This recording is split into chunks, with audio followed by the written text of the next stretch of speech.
എൻ്റെ ഭർത്താവ് മരിച്ചിട്ട് ഇപ്പം 10 മാസം ആവുകയാണ്. സെപ്റ്റംബർ 28-ന് ഒരു കൊല്ലം തികയാണ്.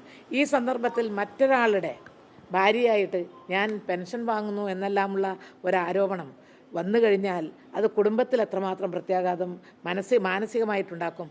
അത് ഞങ്ങളുടെ സുഹൃത്തുക്കൾക്കിടയിൽ തന്നെ ഒരുപക്ഷെ പലർക്കും ഇത് ഒന്നുമില്ലാതെ ഇങ്ങനൊരു കാര്യം വരുമോ എന്ന് ചിന്തിച്ചു പോകും ആരും. കാരണം ഇതിൻ്റെ മറ്റു വശങ്ങളെ, സാങ്കേതിക വശങ്ങളെക്കുറിച്ചൊന്നും ആർക്കും പറയാൻ കഴിയില്ല.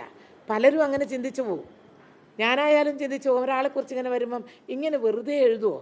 പക്ഷെ എന്തോ എൻ്റെയും ഞങ്ങളുടെ കുടുംബത്തിൻ്റെയും ഭാഗ്യമേ ഞാൻ പറയുന്നുള്ളൂ. ഇത് ഞാൻ പത്രസമ്മേളനം നടത്തി ഒരു 10 മിനിറ്റ് കഴിയുമ്പോഴത്തേക്ക് എൻ്റെ ഫോണിലൊരു കോൾ വന്നു. ഡൽഹിയിൽ നിന്നാണ് വന്നത്. തൃശ്ശൂരിൽ നിന്നുള്ള ഒരാൾ ഇപ്പം നിങ്ങളോട് സംസാരിക്കും.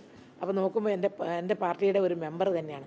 അദ്ദേഹത്തിൻ്റെ വീട്ടിനടുത്തുള്ള ആളായിരുന്നു. സ്വാതന്ത്ര്യ സമര സേനാനിയായിരുന്ന, മുൻ MLA ആയിരുന്ന, 1960 കാലത്ത് MLA ആയിരുന്ന PR കൃഷ്ണൻ എന്ന വ്യക്തിയുടെ വീട്ടിൻ്റെ അടുത്തുള്ള അവരുടെ കുടുംബത്തിൻ്റെ സുഹൃത്തായിട്ടുള്ള ഒരു അനിൽ എന്ന് പറയുന്ന ഒരാൾ എന്നെ വിളിച്ചു. ടീച്ചർ വിഷമിക്കണ്ട, ഇത് പച്ച കള്ളമാണ് ഇത് പ്രചരിപ്പിച്ചിട്ടുള്ളത്. അതുകൊണ്ട് അവരുടെ മകൻ തന്നെ ഈ കാര്യം വന്ന് ഇപ്പോൾ പറയും. അങ്ങനെ എനിക്ക് തോന്നുന്നു അവർ പറഞ്ഞിട്ടാണോ എന്നറിയില്ല, എല്ലാ ചാനലുകളും, എല്ലാ മീഡിയകളും വളരെ പ്രാധാന്യത്തോടു കൂടി തന്നെ കൊടുത്തു. അജിത്ത് എന്ന് പറയുന്നത്, അജിത്ത് എന്നാണ് പേര് പറഞ്ഞതെന്ന് എനിക്ക് തോന്നുന്നു, അജിത്ത്, അവരുടെ PR കൃഷ്ണൻ്റെ മകൻ പറഞ്ഞു, ഞങ്ങൾ വല്ലാത്ത വിഷമത്തിലായിപ്പോയി, ഇതൊരു വ്യാജ വാർത്തയാണ്, ഞാൻ അദ്ദേഹത്തിൻ്റെ മകനാണ്, എൻ്റെ അമ്മ PK ശ്രീമതിയാണ്, അധ്യാപികയാണ്, ശരിക്കും PK ശ്രീമതി ടീച്ചർ തന്നെയാണ്, വേറൊരു മാറ്റമില്ല. അത് ആ കുടുംബത്തിൻ്റെ പേര് മാത്രമേ, ഞങ്ങളുടെ കുടുംബത്തിൻ്റെ പേര് പുതുശ്ശേരി കൊറത്തുനിന്നാണ്, അവരുടെ പേര് അവരുടെ അച്ഛൻ്റെയും അമ്മയുടെയും പേര് കൂട്ടിയിട്ടാണെന്ന് തോന്നുന്നു. അങ്ങനെയാണ്, ആ ഒരു മാത്രമേ വ്യത്യാസമുള്ളൂ. ഏതായാലും അതോടുകൂടി ഞാനൊരു നെടുവീർപ്പിട്ടു എന്ന് തന്നെ പറയാം. ഇത് വന്നതോടുകൂടി എനിക്ക് പത്രക്കാരോട് പറഞ്ഞിട്ടും എനിക്ക് ആശ്വാസമൊന്നും ആയിട്ടില്ല. കാരണം ഇതെങ്ങനെയാണ് വരുന്നത് പറയാൻ പറ്റില്ലല്ലോ, തെളിയിക്കണ്ടേ. അപ്പോൾ ഞാൻ ഈ വാർത്ത വന്നു, അത് അപ്പോഴത്തേക്കും നിയമസഭയിൽ നിന്നും ഞങ്ങളുടെ പാർട്ടിയുടെ സോഷ്യൽ മീഡിയ വിഭാഗം ബഹുമാനപ്പെട്ട നിയമസഭാ സ്പീക്കറെയും മറ്റ് ഉദ്യോഗസ്ഥന്മാരെയും കണ്ട് ഇതിൻ്റെ യഥാർത്ഥ വസ്തുത എന്താണ്, ഇങ്ങനെയൊരു MLA ഉണ്ടോ, ആ MLAയുടെ ഭാര്യയുടെ പേരെന്താണ് അന്വേഷിച്ച് നോക്കുമ്പോഴത്തേക്കും അതും വന്നു. PK ശ്രീമതി എന്നാണ് പേര്. PR കൃഷ്ണൻ എന്ന MLA സ്വാതന്ത്ര്യ സമര സേനാനിയായിരുന്നു, MLA ആയിരുന്നു, കോൺഗ്രസിൻ്റെ നേതാവായിരുന്നു. അത് വന്നപ്പോഴത്തേക്കും, കാരണം ഈ കള്ളം തെളിഞ്ഞു, അത് സന്തോഷമായി. അത് കഴിഞ്ഞതിന് ശേഷം പിന്നെ ഞങ്ങളെ തീരുമാനം ഇതായിരുന്നു, ഇത് ശക്തമായിട്ട് തന്നെ പരാതി കൊടുക്കുക മാത്രമല്ല നിയമപരമായിട്ട് പോകണം. നിയമപരമായിട്ട് ഞങ്ങൾ പോകാൻ ആവശ്യമായിട്ടുള്ള നടപടിയെല്ലാം ഇന്നലെ അഡ്വക്കേറ്റുമായി ബന്ധപ്പെട്ട് ചർച്ച ചെയ്തു. നോട്ടീസ് അയക്കും. അത് കഴിഞ്ഞ് നേരിട്ട് മജിസ്ട്രേറ്റ് കോടതിയിൽ നമ്മൾ സമർപ്പിക്കും. കേസുമായിട്ട് മാനനഷ്ടത്തിന് അല്ല, ഇന്നലെ വക്കീലിനെ എല്ലാം പറഞ്ഞു കൊടുത്തു. ഇനി അദ്ദേഹം അത് നോട്ടീസ് അയക്കണം. അതിന് കുറച്ച് പണിയുണ്ടാവും. ഇതെല്ലാം എഴുതി തയ്യാറാക്കി കൊടുക്കണ്ടേ.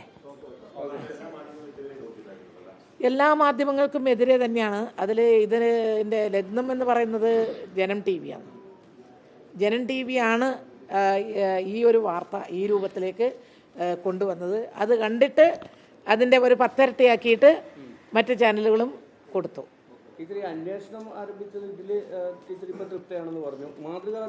തൃപ്തിയാണെന്നല്ലല്ലോ ഞാൻ പറഞ്ഞത്. ഞാൻ പറഞ്ഞത് അന്വേഷിച്ചതിൽ എനിക്ക് വേഗത്തിൽ തന്നെ അന്വേഷിച്ചതിൽ എനിക്ക് സന്തോഷമുണ്ട് എന്നാണ് ഞാൻ പറഞ്ഞത്.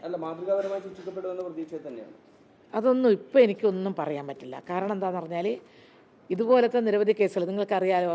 BJPയുടെ നേതാവ് അഡ്വക്കേറ്റ് ഗോപാലകൃഷ്ണൻ ഇവിടെ അദ്ദേഹം തുറന്ന് പറഞ്ഞോളാം, ഞാൻ തെറ്റ് പറഞ്ഞോളാം, എല്ലാ ചാനലുകളിലും പറഞ്ഞോളാം, പ്രമുഖമായ എല്ലാ ചാനലുകളിലും അദ്ദേഹം പറഞ്ഞിരുന്നു. പക്ഷെ അതുണ്ടായില്ല. അവസാനം ഹൈക്കോടതിയിലെത്തിയിട്ട് വീണ്ടും മാപ്പ് പറയാൻ തയ്യാറാകുമെങ്കിൽ ടീച്ചർ ഈ കേസ് പിൻവലിക്കാൻ തയ്യാറാണ്. ഞാൻ പറഞ്ഞു തയ്യാറാണ്. അങ്ങനെ ഹൈക്കോടതിയുടെ മുൻപിൽ വെച്ച് ഞങ്ങളുടെ രണ്ട് പക്ഷത്തുള്ള വക്കീലന്മാരെയും വെച്ച് പരസ്യമായിട്ട് ഇതുപോലെ ചാനലുകൾ വന്ന് നിൽക്കുമ്പോൾ എനിക്ക് തെറ്റുപറ്റിപ്പോയി. ടീച്ചറെക്കുറിച്ചും ടീച്ചറുടെ മകനെക്കുറിച്ചും പറഞ്ഞത് തെറ്റായിരുന്നു എന്ന് പിന്നീട് അന്വേഷിച്ചപ്പോൾ മനസ്സിലായി. സുധിക്ക് അങ്ങനെ എൻ്റെ മോനെ അങ്ങനെ ഒരു മെഡിക്കൽ കമ്പനിയും ഇല്ല, ഒരു മെഡിക്കൽ ഒന്നുമില്ല എന്നുള്ളത് മനസ്സിലായി എന്ന് അദ്ദേഹം മനസ്സിലാക്കിയതിൻ്റെ അടിസ്ഥാനത്തിൽ തെറ്റേറ്റ് പറഞ്ഞു. നിങ്ങളോട് ഞാൻ പറഞ്ഞിട്ടുണ്ട് പി ടി തോമസിൻ്റെ കാര്യം. എനിക്കത് ഒരിക്കലും ജീവിതത്തിൽ മറക്കാൻ പറ്റാത്ത കാര്യം. മരിച്ചുപോയ ഒരു വ്യക്തിയെക്കുറിച്ച് പറയാൻ പാടില്ല എന്നുള്ളതുകൊണ്ട് ഒരിക്കലും ഞാൻ അങ്ങനെ പറയുന്നതല്ല. പക്ഷേ എനിക്ക് എറണാകുളം പ്രസ് ക്ലബ്ബിൽ വെച്ചാണ് അദ്ദേഹം പറഞ്ഞത്. വേറെ ഒരു കാര്യവും പറയാനല്ല.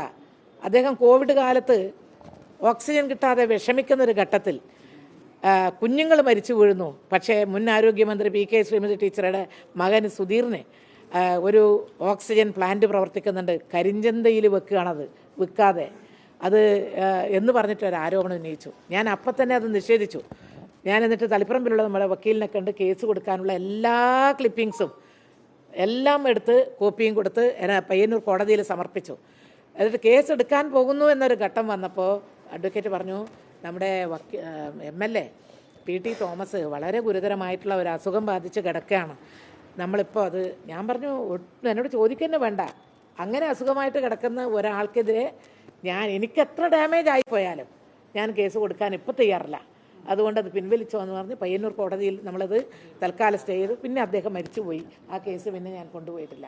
അങ്ങനെ ഇങ്ങനെയുള്ള കുറേ പ്രശ്നങ്ങൾ എന്നെ സംബന്ധിച്ചുണ്ടായിട്ടുണ്ടെങ്കിലും ഈ ഒരു കേസ് ഞാൻ മാപ്പ് എന്ന് പറയുന്ന ഭാഗത്തോട്ട് നിൽക്കുന്നില്ല. ആ തീരുമാനം നിയമപരമായി മാനനഷ്ടത്തിന് എനിക്കുണ്ടായ അഭിമാനക്ഷതം, മാനഹാനി അത് തേച്ചാലും മായ്ച്ചാലും പോകുന്നതല്ല. അതുകൊണ്ട് ശക്തമായിട്ട് തന്നെ നിയമ നടപടി സ്വീകരിച്ച് മുന്നോട്ട് പോകും എന്നുള്ളതാണ് പറയാനുള്ളത്.